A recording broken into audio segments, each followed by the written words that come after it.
Hingi tayo ng update tungkol sa pahayag ng China Coast Guard na bahagyang nagkabanggaan ang mga barko ng China at Pilipinas sa Ayungin Shoal. Kausapin natin si PCG spokesperson, Rear Admiral Armand Balilo. Magandang umaga at welcome po sa Balitang Hali. Magandang umaga, Rafi. Magandang umaga po sa lahat ng inyong mga taga-subaybay. Opo, paki-confirm nga po yung statement ng China Coast Guard na nagkaroon ng collision sa Ayungin Shoal. Ano pong detalye nyo rito? We're still trying to contact yung mga units natin on the ground at wala pa tayong information doon sa sinasabi ng China. We'll update you once we have the information. Minsan po kasi nauuna tayo sa paglalabas ng ganitong statement. Pero sa ngayon, hanggang ngayon, kinukonfirm pa po ninyo. Wala pa kayong information or Sinecheck pa natin, Rafi, no? Wala pang pumapasok na information dito sa office ko. At kung meron na, we'll update you. Opo. Patungkol naman sa no trespassing policy ng China Coast Guard, may naitala na po bang insidente sa nakalipas na 2 araw mula nang ipatupad ito? May mga impormasyon kasing may na-detain na vessel ng Pilipinas? Dito sa Bao de Masinloc, wala tayong naitala ang mga insidente, no?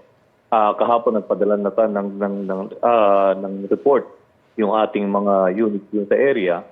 At so far, wala pang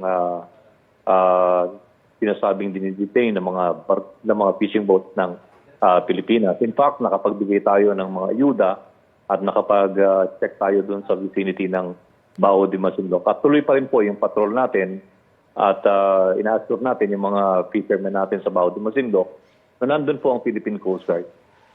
Ngayon nga po, kung sakali may sumita o talagang hulihin yung ating mga mangingisda, ano po yung dapat nilang gawin? Itong ating mga mangingisda. Well, ang unang-unang sinasabi namin ay dapat umiwas tayo doon sa mga ganong sitwasyon. Alam naman natin na meron tayong karapatan na mangisda doon sa exclusive economic zone natin. Pero mas maganda rin na maging matalino tayo at mapagmasid at iwasan natin na umabot tayo doon sa ganong sitwasyon. Meron na po ba tayong senaryo kung ano pwedeng mangyari kapag nangyari nga ito? At pinaghahandaan po ba ito ng PCG? Meron tayong mga senaryo, Rafi, pero paubayan nyo sa amin kung ano ang gagawin namin. That is an operational matter na we leave it to the ground commander.